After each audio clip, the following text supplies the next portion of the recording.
Welcome back to the second episode in our three-part series on real estate terminology and jargon. Welcome to Your First Home Buyer Guide, the podcast for first home buyers who want to get it right. I'm Meighan and that was Veronica. We're both buyer's agents and probably old enough to be your mums. But that's a good thing because between us we've got over 40 years experience and we are going to share with you bucket loads of stories about avoidable mistakes. Together we're going to make sure that you get unbiased and real information that you can rely on so you can get where you want to be without missing a step. Now, we've got loads of great tips for you in this episode, and if you'd like more useful tools, head over to the website homebuyeracademy.com.au. There you'll find free checklists that you can download, a free mini course on how to price a property, and our Where to Buy workshop for only $39. Priceless stuff, really. Bargain. But before we get into the interesting stuff in this week's episode, here's the boring bit, the disclaimer. You, of course, know that nothing in this podcast is to be taken as personal advice. We always recommend getting the advice of an expert in their field of expertise. Now, we've done our very best to ensure that the content is correct at the time of recording, but things change. So check with the relevant government authority or your advisors to get the most up-to-date information.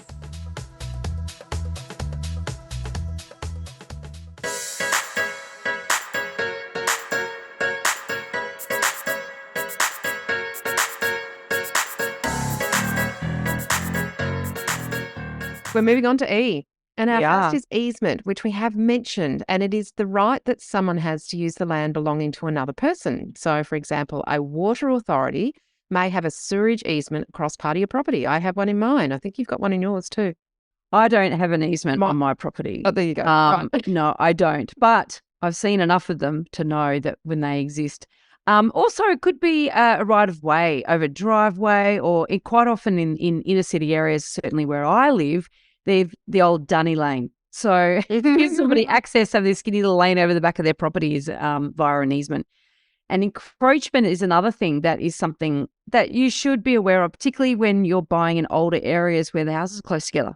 So an encroachment, that's something that can actually happen when you got buildings built quite close together, because it's where a part of a house or establishment or building, or it could be a shed or a garage, illegally overhangs the street or neighbouring property. So pretty important, because if you accidentally buy a property that is some encroaching over somebody else's property and has not been approved for whatever reason, then you might one day be required to remove it. Yeah, and look, encroachments can happen because people haven't done surveys to find out where the boundary is.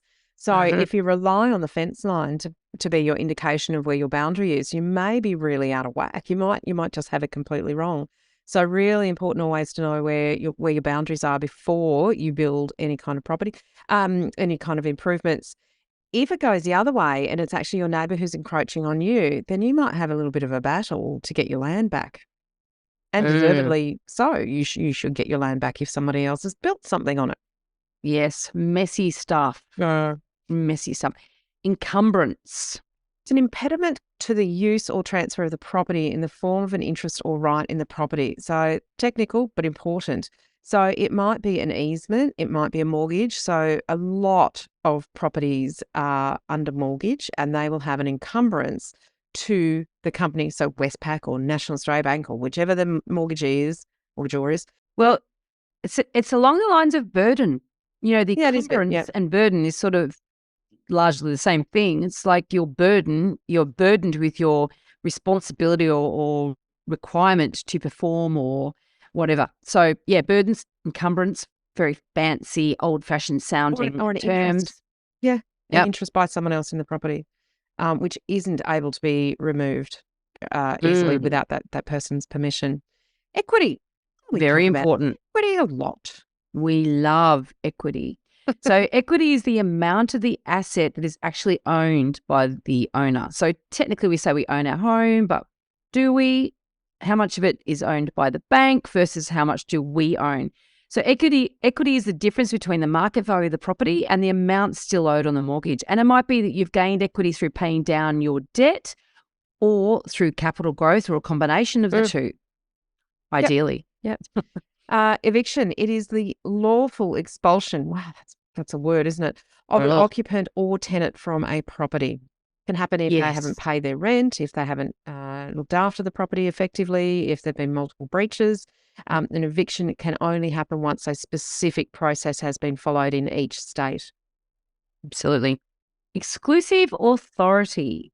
Yeah, we're looking here at a written contract that gives one real estate agent the exclusive right to sell a property within a specified time period. So agents can't have open-ended opportunity to sell. It generally is a 60-day agreement or a 90-day agreement.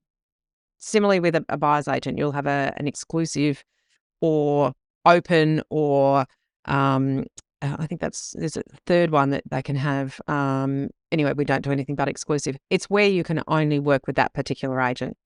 Yep. And fee simple. It's the greatest possible interest term a person can have in real estate. That's just a legal term. A legal term. Fiduciary, another legal term, but sort of quite interesting, this one, because it's to do with responsibility, isn't it? Yeah. Person who essentially holds the character of a trustee. So they're acting as a trustee. Real estate agents and salespersons are considered by law to be fiduciaries. Wrap your mouth around that one. Thus, they have to act primarily for the benefit of the principal. That is the person who employed them. So this is a contract relationship, not in their own best interests. Now, and I might question that, but a fiduciary must act within the highest degree of care and good faith in relations with the principal and on the principal's business. Penalties for failing in fiduciary duties may be quite severe, and I have seen this in action. I have seen it where, particularly if there might be a beneficial interest, where someone within the agency has bought a property and they've bought it cheap, and the owner of the property, the principal in the contract agreement, has said, hang on, you haven't done the right thing by me, and therefore that agent hasn't met their fiduciary obligations to the principal, which is the seller.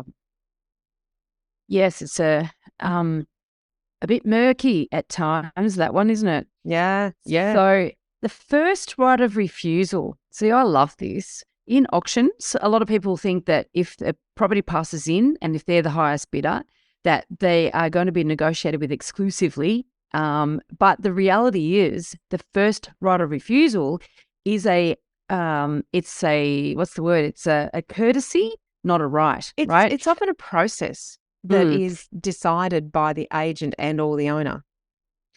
And what it does, it gives the highest bidder the first right of refusal to purchase a property at the reserve price. So if the reserve price is $200,000 over what it's really worth, and they say, I'm not paying that, then some agents can be real bastards and say, well, that's it. You've lost your first right of refusal. Open slather. Mind you, I guess I wonder how quickly they're going to do a deal if they're $200,000 over market value. But that's sort of it's important to understand it's just a right. It's a courtesy, not a right, even though it's called first right of refusal. Now that's in auction situations. There is also a first right of refusal that can be a contractual agreement, and that might be a clause in a contract that gives a potential buyer the first right to be the first party to put an offer on a property once it is for sale. Now, we might see these in circumstances where neighbours are interested in buying the property next door. Seller's not ready to sell yet, but they might form an agreement that when it is time for them to sell, they will give that next door neighbour the first right to buy at their price. So it can actually be outside of the auction process, a contractual agreement on a property as well. And they might have paid for that right. So there might be consideration. Called an option is another term for that. Fittings. So we talked about chattels earlier. Now we're talking about fittings and then fixtures. So fittings are objects that can be removed from a property without causing damage to it. But fixtures, our next F, are items that cannot be removed without damaging either the property or the fixture itself. So, it might be a cupboard or something that's screwed in an air conditioning unit. Anything that's actually screwed to the wall is often considered to be a fixture. Although, how many times have you come across strange things like somebody took the bathroom cabinet? I mean, like, it's the oddest thing. Some people are a bit odd. The curtain rod is gone because it matches the furniture that they had in the room. Well, no, you can't unscrew the curtain rod. You've left holes in the wall. God love you. Fun and games. 14. This is the basics Foundations of the property. The footing supports the building on its foundations. Yeah, I wonder if you knew that term when you bought your first property, Meighan. Nope. I know you've told us that story many, many times. Certainly did not. All right, freehold. Quite important. It's about what you own. Yeah. Freehold land, or fee simple, which we mentioned earlier, provides people with the most complete form of ownership of that land in perpetuity. It allows the landholder to deal with the land, including selling, leasing, licensing, mortgaging the land, those sorts of things, subject to compliance with applicable laws such as planning and environment laws. Yeah, it's like, I love it when a property is advertised with unlimited potential. It's actually bullshit. Nothing has unlimited potential. There are all sorts of limitations on potential. Yeah. Really annoys me. It's like, no, that's not true. Yes. It's gazumping. Here's another word, another G word, gazumping. Very New South Wales-ish, this one. Well, it's sort of weird because, you can't really be gazumped. People think gazumping is illegal and maybe in some cases it is. But the reality is what gazumping means is when a seller has verbally agreed to sell to one buyer at a price, but then sells to someone else or raises the price when two or more buyers show interest. And the fact is that until either the offer is binding or contracts have exchanged, depending on where you are, then, it's quite legal to gazump, until that owner has said yes and then committed to that acceptance. And remember, the very first word that we in these terminology episodes was acceptance. Then it's open slather. Like you're open to be gazumped. And this is where a lot of buyers don't recognise, I guess they think that if their offer's accepted, that's it, they bought the property. It's like, no, you have not. You now need to make sure that you close this deal properly. And that's where the contract comes into play. Gavel. This is an interesting one, isn't it? Gavel. Have you ever seen an auctioneer, hold a hammer? They're usually a little wooden hammer, and judges hold them too, and they bang, order in the courtroom, whatever they say. Auctioneers will some use a gavel and some don't. Some use a rolled up contract.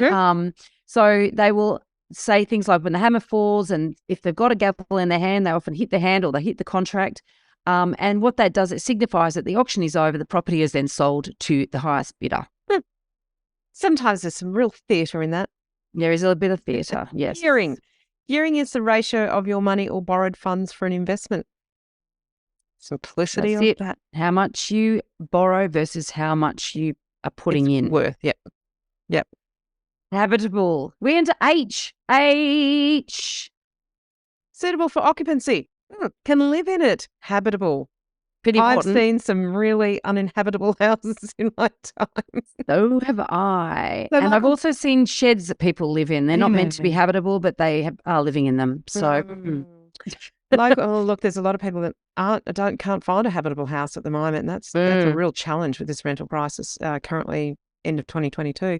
But local building codes ensure that structures are habitable through requirements for building permits and certification of current occupancy. So that means that if you're looking to buy in New South Wales, you are provided with a certificate of occupation. Is that right? What are they called? An occupancy certificate. We don't have them here. No, I know you don't. But if you do renovate in New South Wales, you're meant to get one. But they don't always exist. They're not always available in the contract of sale. I know. This is the thing. This is why you need to learn what you don't know so that you don't get caught out, right? Look at that. I'm learning every day. There you go. We're always learning, always something to learn in property. Particularly when you're buying in a different state. And I cannot stress this enough. If you have bought in one state, you are still a first home buyer in a different state. You really need to understand what you don't know and completely unpack what you think you know in a process if you're buying interstate. Now, we do talk about Sydney and Queensland, Sydney and Brisbane all the time because, of course, that's where I'm in Sydney and you, Meighan, are in Brisbane. You are in Brisbane. You am in Brisbane. You are in Brisbane. Anyway, but we do cover off legislation in other jurisdictions because, as we keep saying, it differs. There is a lot of crossover, a lot of similarities, but there are always certain unique things that have to be understood in different states and territories. Now, holding deposit. Yeah, this is initial goodwill sum of money. It's not. Well, It's not the deposit that you save for when you're saving for a house. Yeah, and do you know what? In New South Wales, a holding deposit really holds nothing. All it is saying, look, I'm serious about this. I'll give you $100 or whatever just to hold it. But the reality is nobody's bound by that. No, unless there's a contract. Yeah, and the holding deposit does not bind. It's not enough in New South Wales. So you've got to be very careful. If you are going to pay a holding deposit for something, you want to make sure that it is actually being held. Sometimes developers will honour holding deposits. Yeah, that's more common, isn't it, really? The hammer, also known as the gavel. Yes. But in this case, the hammer falls is a term that's used in auctions. Yes. As I say, also known as a gavel. The auctioneer hits a surface with it to signify the auction is over and the property has sold to the highest bidder. Sometimes they use a rolled-up contract, but the idea is the physical look of the finalisation of the auction itself. Yeah. And not only that, they use it to great advantage to create urgency and try to get people to act. So they hold it up and they make it look like it's going to fall. When the hammer falls, the property will be sold. And it's like they're making it once, calling twice, calling 3 times, I call it, and all that's designed to flush buyers out and ramp up the pressure. That's so very effective device, yes. Yeah, absolutely. Home inspection is our next one, Veronica. We are at the end of the H's. There in our terminology. H. Just notice you said H. I you said H? Oh, there you go. I say H. Oh, there you And go. so there's always a debate in this country. It's funny because on the show, when we're doing the show, tomato. I say H, Bryce said H, and all these arguments when we were doing voiceovers on that, but you can say H and I will say H. All good. Home inspection, the last H. H. This is hopefully a very thorough inspection that evaluates structural and mechanical condition of a property. A home inspection may be a special condition of a purchase or a contract, certainly one that is done prior to an auction. Yes, absolutely. Now we're starting with the I's. Improvement. What an awesome I. We've only got a couple of I's, actually, don't we? But improvement is a very important I. It's something that improves the value of the land. So a land can improve over time, but only in terms of value. You can't actually really improve the land unless you do some certain things to it. But it's like, building or a shed or fences or a dam or something that actually improves the basic nature of the land itself. Could be adding services such as water and power. It's not just basic land then, is it? All right, investment property. This is a property that's not occupied by the owner. That is the basics of it, but leased to produce an income. So it's an income-producing asset in the form of investment property that is not occupied by the owner. Now we've got J, and we only have one. One little J. Although we probably should have two. I'll give you, let's do this one first. Joint tenancy. This is it's a legal term. It's a form of co-ownership that gives each tenant equal shares and rights in the property, including the right of survivorship. Now, this is a key part of joint tenancy as opposed to tenants in common.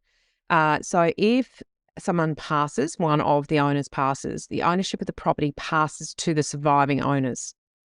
It's the biggest differentiator between joint tenancy and tenants in common, which we'll get to later. Yeah, so it's pretty important if you, couple, you've got kids or whatever, and you've got joint tenancy, so that if something terrible should happen and one partner goes out into the universe, the ether, heaven, whatever you want to call it, the other person doesn't have to go through probate to actually get title for the remaining part of the property. The other J, which it wasn't really on our list, but I'm adding it, is some jurisdiction. Oh, yes. Because when you think about it, the word jurisdiction is what's relating to the state or territory, in which legislation we are bound by in property. So every state and territory, as we keep banging on about, is different. The reason it's different is because the legislation is state-based, and so that's called a jurisdiction. Nice. Let's go to land tax. Land tax. I love it. State-based again. A state-based tax that is based on the value of the property. Remember that, what did we call it? It's the assessed value. Yep. The assessed value. And Generally not principal place of residence, although that is changing. In ACT, there is the opportunity to forego paying stamp duty and pay land tax instead, and likewise for first home buyers in New South Wales now. So this is something that didn't used to be applied to your principal place of residence, but, as tax reform is being undertaken by different governments, it might be something that is more, becomes more common. So, but for the most part, investors who own unimproved land value, so we haven't got to the use yet, but so that's land that has not had improvements put on it. We've talked about improvements. So over a certain threshold, they need to pay their state government land tax. So that is, I hate it for lots of reasons, but economists and tax experts love it. They think it's much fairer than stamp duty. There you go. Interesting. One to debate in the future. A landlord. This is a person who rents property to another. They're also called a lessor. A property owner surrenders the right to use the property for a specified time in exchange for the receipt of rent from a tenant or lessee. A tenant. So a lease is the written agreement between a landlord and the tenant that grants that period of tenancy of a property under specific terms and conditions at a specific rent. Yep. Leasehold. Now, this is quite different to freehold, which we talked about earlier. It is the right to use and have exclusive possession, but not ownership, of real estate for a specified time and subject to the fulfillment of certain conditions as recorded in the lease agreement. So in Canberra, every single house is leasehold, not freehold. Yeah, and there's areas of mining towns like Mount Isa where a lot of the property is leasehold, not freehold. In Manly in Sydney, there's this what's called St Patrick's Estate, where it's basically the Catholic Church owns all this land, and these people got houses on there, and likewise they had leasehold. So it's unusual, rare, but does happen. There you go. Lenders Mortgage Insurance, Veronica. Oh, LMI. Now this is an insurance policy that covers the bank, not you, in the event that you default on your loan. So most lenders will require you to pay a premium, the lender's mortgage insurance premium, that is, if your deposit is less than 20%, although there have been certain circumstances, certainly the federal government's 5% deposit guarantee. If you qualify for that, you don't have to pay it. And also for some professions. So some banks might say if you're a doctor or an accountant, I think, a lawyer. So some lenders have policies that will require, at a lesser rate or a lesser percentage to pay LMI. But it's something to certainly consider and certainly always remember that it is not protecting you, it's protecting the bank. The bank, yeah. Here's two quick ones because they are important to each other and reliant upon each other. A lessee is a person who leases the property, a renter, the tenant, the person who occupies. And the lessor is the landlord, the person who owns the property that is leased to another person. And lien, is it lien? I'm not sure. It's spelled L-I-E-N. We debated that earlier, didn't we? We did debate it. Lien. It's a legal claim against a property that must be paid off when it's sold. So it might be that, and that can be a caveat as well. Somebody's lodged the caveat on the title to make sure that the lien is paid. I think that's the way it works. Life estate, also called tenancy for life. Now, this is a freehold interest, a property, a freehold property that expires upon the death of the owner or some other specified person. So sometimes people are given a tenancy for life, particularly if they're a bit older, and it may be that they can live in a property that's owned by somebody else until their passing. Yep. So I've known it particularly with step parents. So if there was a family home and the kids grew up in that home, and then mum or dad or whatever met another partner, and that partner lived in the house, and then the mum or dad died, they might leave a life estate or tenancy for life to their partner, but they don't want that person to have ownership of that property because they want to make sure that their kids inherit it. That's an example of when that might happen. Yeah. A listing. Yeah. This is a written contract between an owner and a real estate agent, authorising the agent to perform services for the property, the owner's property. It's also what the property is referred to, the listing. Right. We call it the listing. We call it listing data. listing numbers, how many listings are on the market at a given time. Yep. It's just another word for properties that are available for sale. Yeah. Loan structure. Yeah, this is the way your loan is set up, taking into account your goals and needs. And this is why we love you to have a good broker or bank involved right from the start. It takes into account the type of loan, the asset ownership structure, and the borrowing entity and how funds or equity will be used. It's the planning. We are now at M, which means we've knocked over 13 of letters of the alphabet and we've got 13 more to go. And we start at market value, the price at which a seller is happy to sell and the buyer is willing to pay. This assumes that there is sufficient activity in the market to generate enough buyers and sellers so that neither party controls the price, right? So establishing market value is the objective of an appraisal at the outset. So the agent's trying to work out, well, what's it likely to sell for? Yeah. And then it goes to market. And what it ultimately sells for is market value, which is why one of my big bugbears and these spruikers and property in rabbit ears experts exhorting the fact that they bought under market value. It's like, no, mate. Whatever you paid, is market value. That's market value. That's right. It's not the clever. Price, what the market has been prepared to pay. Mortgage is a legal document that pledges a property to the lender as security for the payment of the debt. So there, Technically, that's just the technicality of it. It's the mortgage. It's what you got to pay back.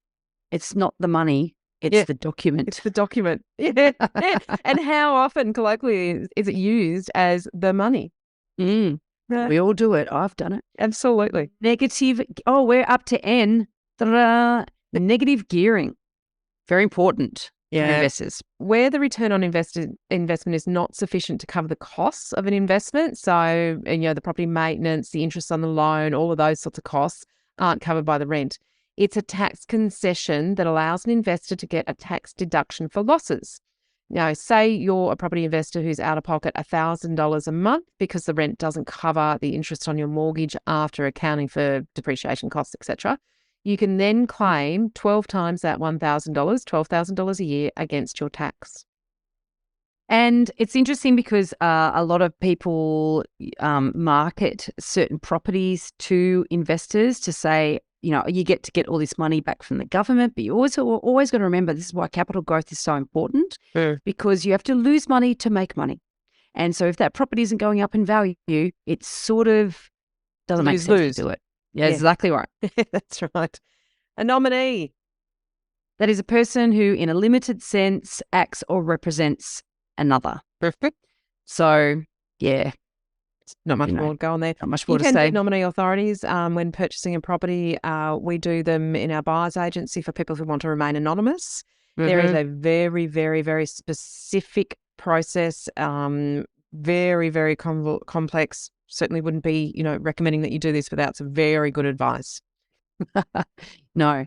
And, and also, sometimes you need to get somebody to sign a contract on your behalf, like if you can't be at auction. There are ways around, getting a what do they call it? Power of attorney. Thank you. That's in here somewhere. Yep, I can see it down a little further, so we won't talk about that. All right, notice to vacate. Yeah, this is time to get out. It's a notice to a tenant to vacate the property. A notice to vacate has to be given in line with the legislation in the relevant state. You cannot just simply end a tenancy. Tenancies can only be ended in certain circumstances under certain conditions. And with certain notice periods. Spot on. Null and void. Null and void. That which cannot be... saying. It's cool. That's null and void. I reckon I'm going to use that a bit with my daughter. That which cannot be legally enforced, as with a contract provision that is not in conformance with the law. Yeah. That's null and void. That's just bullshit. You've been trying it on and it's not going to cut it. That's the bottom line. That's what it means. Null and void. In this episode, we've covered a very small part of our 10-step online course for first-time buyers. If you would like to learn more about the process and how to buy without making a mistake, then head over to our website, www.homebuyeracademy.com.au. Don't forget to subscribe to the podcast so you won't miss an episode. And if you like what you've heard today, please give us an iTunes review. 5 stars would be wonderful. It will help others find us as well. Thank you for joining us. We hope you found this really useful. And if you have, please share the love with others who you know are in the same boat. We'll be back next week with some more priceless stuff.